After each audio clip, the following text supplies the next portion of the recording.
They need to get questions answered right now. They need to have all the information at their fingertips. They need to be able to talk to other people who are using the software and figure out if it's right for them and what they're missing and all those things. And they need to kind of be able to do that on their own time. Welcome to Virtually Live by Kaltura. In this podcast, we'll try to sum up all the latest and greatest in marketing, and specifically in event marketing.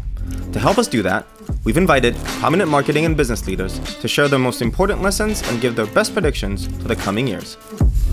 Today, HubSpot's SVP Marketing, John Dick, joins Kaltura's EVP Marketing, Lisa Bennett, for a philosophical chat about the marketing flywheel and why it's a much better way to look at your leads and buyer's journey than the classic funnel.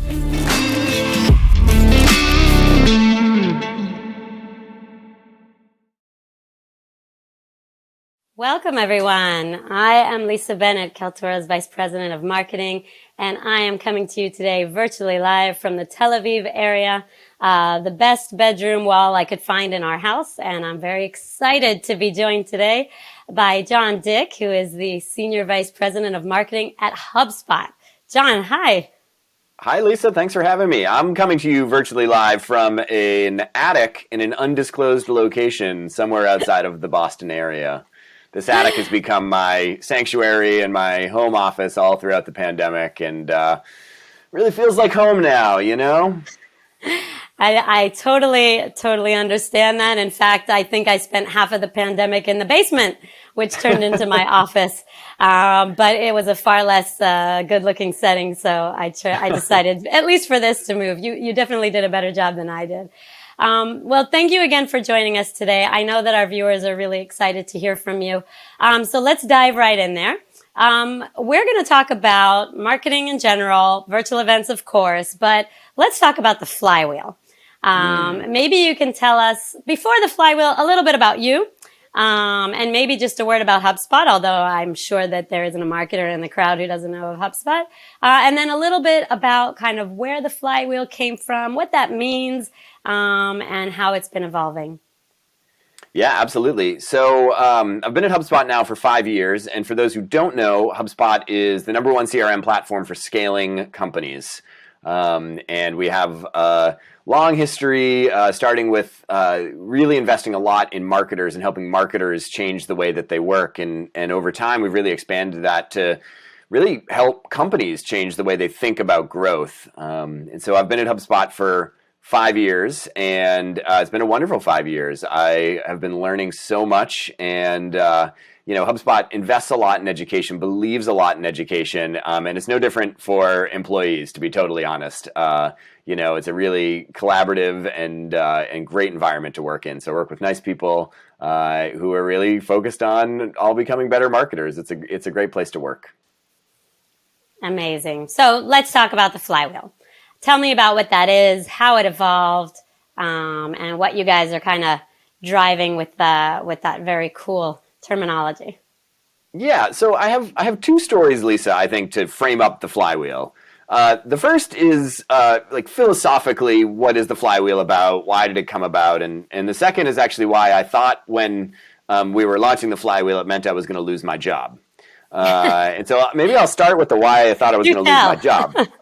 You see, my title at HubSpot when I joined was the VP of Funnel Marketing. It was a great role, and I had the funnel marketing team.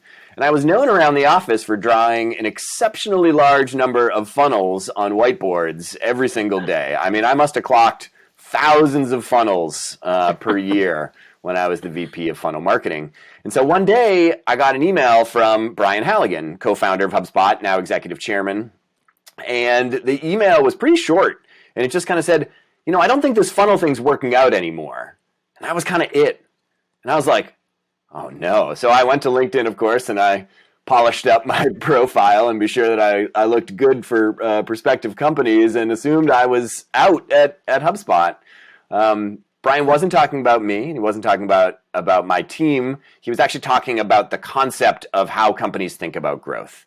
And that kind of brings me to the philosophy behind the flywheel. So, HubSpot got its start by focusing on inbound marketing. I bet a lot of people on this call have heard of inbound marketing, but at its core, it just recognized that customers have more power than ever. It's kind of what it was all about. And so, 15 years ago, when we started talking a lot about inbound marketing, that power that customers had, came in the form of being able to do their own research through Google and through content that companies provided. And it was this shift that was kind of happening away from, just relying wholly on sales reps to being able to make your own path as a buyer. And so fast forward 15 years from the birth of inbound marketing, and customer power has exploded. Customers now have freemium software. They have so much content available to them. They have review sites. They've got vibrant communities all over the web where they can, get information. And those communities are full of people, with strong opinions, strongly held. And so an example I like to talk about is if you do a Google search for best CRM, who do you think would come up? You might assume Salesforce. You might assume HubSpot. It's all review sites. It's all review sites on page one organically of Google. And so what you realize, of course, is that customer power not only manifests in decision-making individually to make a purchase or not, but it also manifests in the very core of how so many companies go to market, which is through Google. And so, the funnel, may it rest in peace, had some really flawed assumptions, I think, that just didn't match the way that customer power had shifted. And the first assumption, Lisa, was that, the buyer journey is linear, right? Number two, it recognizes that marketing, sales, and service all have a huge role to play in helping customers at every stage of the buyer journey. And it realizes that customers are one of the major inputs to a company's growth as opposed to just an output. Amazing. It's really fascinating. And in fact, let's add into the mix virtual events and obviously COVID and the pandemic that we've all been going through and understand, do you guys kind of feel on your end that was almost like the validation that indeed the funnel is a thing of the past and the flywheel actually is what we all need to look at now with digital touch points and the data that we can drive from all of these different places along the flywheel? I absolutely. For me, and I think everyone I would guess would feel the same way, is just the shift to digital buying just accelerated extremely rapidly over the past 18 months. And, as soon as people are, at home with kids trying to school them and do all these things, they don't have time to get on the phone with a sales rep and get a sales pitch, right? They need to get questions answered right now through chat. They need to have all the information at their fingertips. They need to be able to talk to other people who are using the software and figure out if it's right for them and what they're missing and all those things. And they need to kind of be able to do that on their own time. And so, I think that's what the flywheel model represents, is that shift to giving customers that power. And COVID was definitely a huge acceleration of that trend. Yeah, that makes a whole lot of sense. Let me ask you, I want to shift for a second to HubSpot's marketing, if you will. I've been following HubSpot. I think any marketer out there, whether they use HubSpot or not, follows HubSpot. It's constantly used as an example of how marketing actually should be done. As you said, educational, etc. And first of all, kudos to you on that, because honestly, you guys have become such an amazing brand when it comes to thought leadership in marketing, and it's absolutely amazing. So that's really amazing. In addition to that, though, just say, number one, it's all the team. And obviously the marketing team at HubSpot, I happen to think are absolutely world-class. I work with incredible people. So it's all the team. Absolutely. It always is, but they also need good leadership. So it's really fun to watch. I want to ask you, how did you guys shift your marketing? What changes did you make? How did COVID impact you, just like everyone else, but as kind of a leader out there? I think that many people look to HubSpot from an educational perspective and in general to say, okay, well, what do we do now? What are the changes? What are the best practices? Give me those good blog posts that give me those 5 or 6 things that I need to do now. So how did you guys change when the pandemic hit? Yeah, well, number one, there was just this initial period where I think everybody went through of just trying to figure out what was right. And I think one of the things about, having I didn't mention this before, but as we adopted the Flywheel, like one of the big things we did, Lisa, was we reorganized marketing, sales, and customer success to actually all report to the same executive. So instead of the chief sales officer reporting to the CEO and marketing reporting to a different team, we actually hired a chief customer officer and had all three teams report to that person. And boy, was that a wonderful situation to have for COVID, because it really allowed for fast decision making and trade-offs between teams. Because that initial period was very hectic, and I think people were really trying to figure out what the right thing to do was and how to coordinate across all these different channels. So we did a bunch of the obvious things. I think, we reduced frequency of social media posting. We had a very large product launch planned for about a week and a half after really the pandemic was declared, and so we dialed that back. And then we worked really hard on clear communications to customers and partners. I think probably it was one of the more difficult decisions that most companies went through, is like, do I add my voice to this right now? Like, do I actually communicate with my customers and say, we're thinking about you and here's what we're doing to try and help? Or is that just going to be, kind of viewed as, trying to newsjack or anything like that? And so we ended up striking a pretty good balance on it. We got a nice response from our community and our customers with being so clear on communication. And the last thing we did is we invested a ton in education.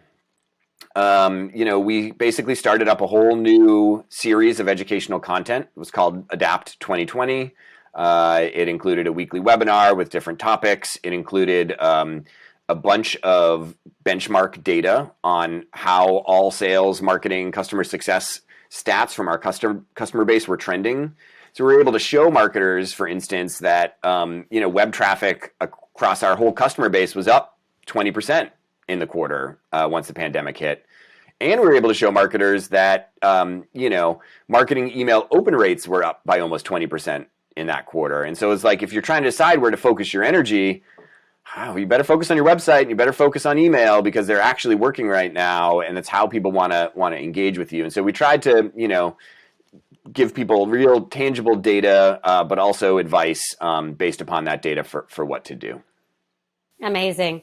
So I was going to ask about two additional things. You touched on them to some point, but I'd love to hear even more. So the idea of community, and kind of how, on one hand, we couldn't get together at all, but on the other hand, it was a lot easier to actually connect.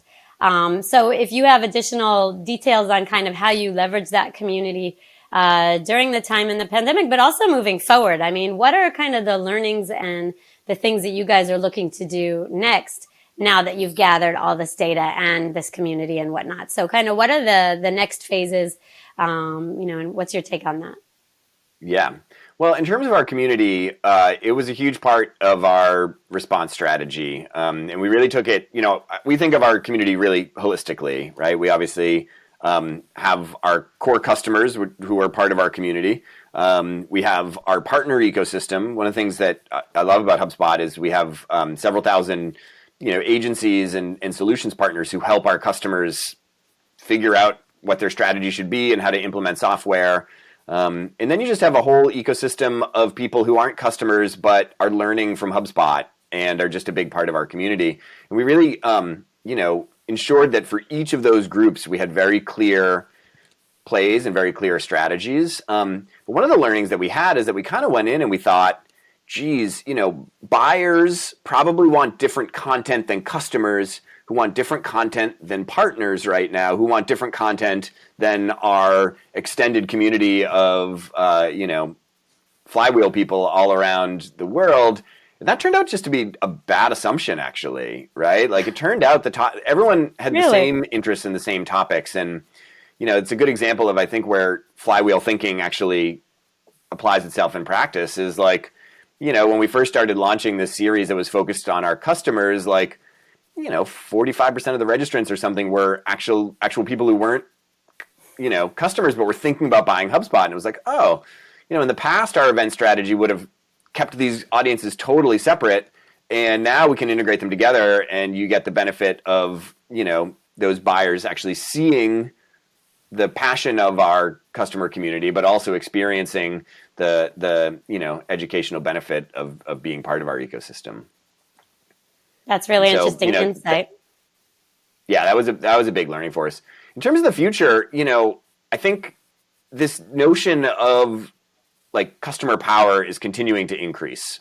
I'm sure you feel it. It's kind of like I just saw, G2 put out the latest survey on kind of like state of marketing sales and whatnot. And I've seen these stats for many, many, many years. But the percent of a purchase decision that is made before talking to a sales rep. And it's really funny. The latest stat I saw from G2 was like over 70% of the purchase decisions already made before talking to a sales rep. It just feels like it's been on this climb. Like I don't know what the tipping point will be. And by the way, to anyone on this conference who is a sales rep, like there's a huge and important job for humans to help people make the right decisions about their software. And I mean to say that, I think it's just shifting a lot, and the role that exists for people. And so, as that customer power increases, to me, there's three big things that HubSpot is really focused on. One is just real focus on continuing our education and evolving our education to ensure that it is really reflective of the way that people want to consume information and get educated today. We've made a big investment in YouTube and trying to extend the reach of our content beyond our kind of owned core properties, but get it out to more places in the world. We've made a big investment in buyer enablement instead of sales enablement. We're really focused on like, well, if we're going to create enablement materials, like, should they be public? Like in most cases, the answer is yes, actually. Like there's just no reason not to to do that. And it's the same with access to the data and examples and whatnot. And the third thing is a huge focus, on community and making community and the nature of being able to connect with other people really core to the value prop of being part of HubSpot. That's amazing. I think these are all incredible insights, and I think that a lot of people have a lot to learn from kind of the openness and the educational and content sides of what you're talking about. I think that as you said, the buyer is really gaining all the power these days.